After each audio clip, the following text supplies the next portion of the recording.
Olá, eu sou uma das integrantes do grupo Pulse e hoje eu vou fazer um vídeo de demonstração do nosso sistema Java chamado Pulse System.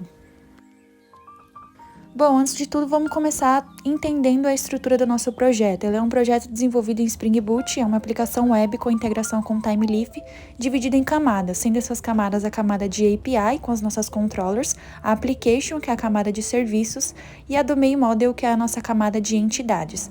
As entidades desenvolvidas nesse projeto são Beacon, Employee, Motorcycle e Parking. É importante dizer que a entidade de parking é apenas uma referência a uma das nossas entidades que está sendo desenvolvida na outra API de .NET. E a nossa camada de infraestrutura, que é toda a parte de infraestrutura da aplicação. Dentro de Resource, nós temos as nossas 6 migrations, que basicamente fazem a criação de inserções na nossa tabela, no nosso banco de dados. A gente já faz uma inserção de um parking para a gente conseguir cadastrar employees e motorcycles associadas a esse parking e a gente, como eu falei, faz a inserção de dados. Dentro de templates, nós temos as nossas telas desenvolvidas com TimeLeaf. E agora vamos rodar a nossa aplicação e visualizar como a nossa aplicação funciona.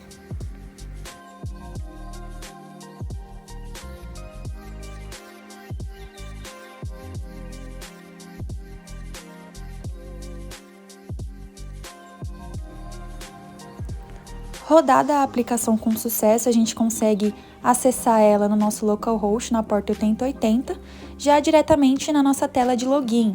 Como eu falei, a gente já tinha usuários pré-cadastrados, então a gente tinha 3 tipos de usuário, que são os nossos 3 tipos de funcionários, A gente tem o gestor, o operador e o mecânico. Agora a gente vai entrar com uma conta de um gestor e ver as funcionalidades que ele tem.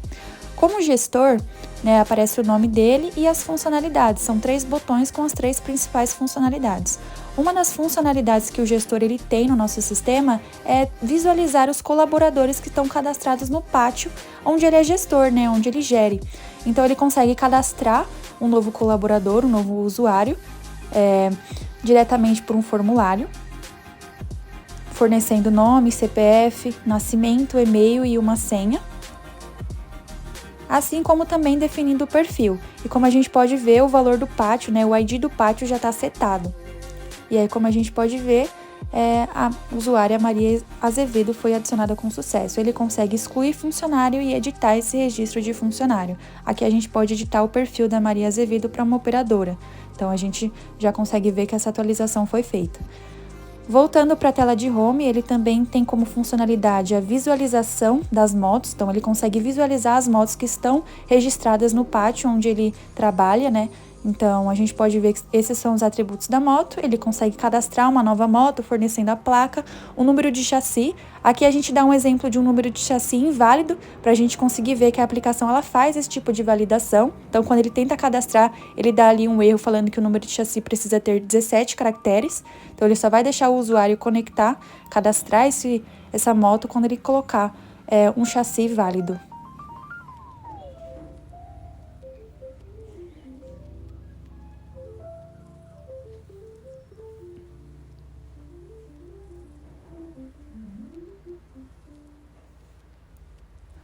Moto cadastrada com sucesso, ela já consegue ser visualizada na lista. Ele também consegue atualizar essa moto, então ele consegue permitir a atualização e ele consegue excluir. Uma funcionalidade muito interessante é que ele consegue filtrar uma moto diretamente pela placa dela. Se ele tiver muitos registros de moto, ele consegue filtrar isso de uma maneira mais simplificada. E depois de filtrar, ele consegue listar todas as motos novamente. Bom, a terceira responsabilidade dele é que ele consegue visualizar os beacons e consegue também cadastrar novos beacons naquele pátio. Ele consegue atualizar e ele consegue deletar. Na atualização do beacon, ele consegue apenas atualizar o status dele.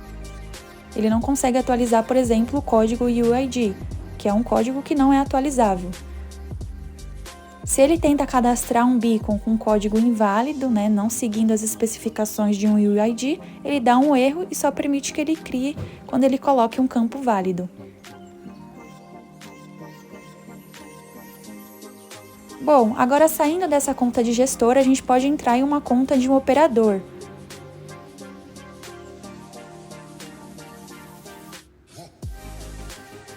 Entrando na conta do operador, a gente consegue ver que ele tem duas principais funcionalidades, duas principais responsabilidades. No caso, ele também tem como responsabilidade cadastrar beacons, né? O mesmo do gestor. E na parte de motos, ele também tem a responsabilidade de cadastrar, de deletar e de também listar pela placa. Mas uma funcionalidade que é própria do operador é em relação à associação de beacon, que é uma funcionalidade muito importante para o funcionamento do sistema Pulse. Basicamente, quando ele associa um beacon a uma moto, quer dizer que a gente vai conseguir detectar aquela moto a partir do sinal do beacon, né? Então, quando a gente obter o sinal do beacon, vai retornar os dados daquela moto. No caso aí, quando ele clica em associar moto, associar o beacon à moto, vai aparecer uma lista de apenas os beacons que estejam ativos. É importante dizer que são dois estados principais. Quando o beacon está inativo, quer dizer que ele já está em operação. E quando ele está ativo, quer dizer que ele está disponível para novas operações.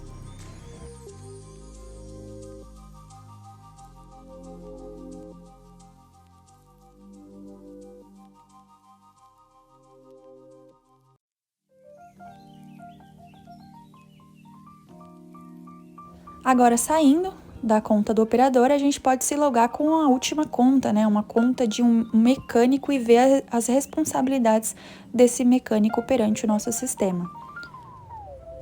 Bom, entrando na conta do mecânico, a gente consegue ver que ele tem uma principal responsabilidade. A única responsabilidade do mecânico dentro do nosso sistema é acompanhar a operação das motos e atualizar o status operacional dela. Então, se ele está com uma moto em manutenção, ele está arrumando uma moto, e a partir do momento que ele consegue tirar essa moto de manutenção, ele consegue, dentro do nosso sistema, atualizar esse status operacional e fazer com que gere esse fluxo, gere esse ciclo de operação da moto dentro do pátio. Essa foi a demonstração do sistema Pulse System e agradecemos a sua atenção. Até mais!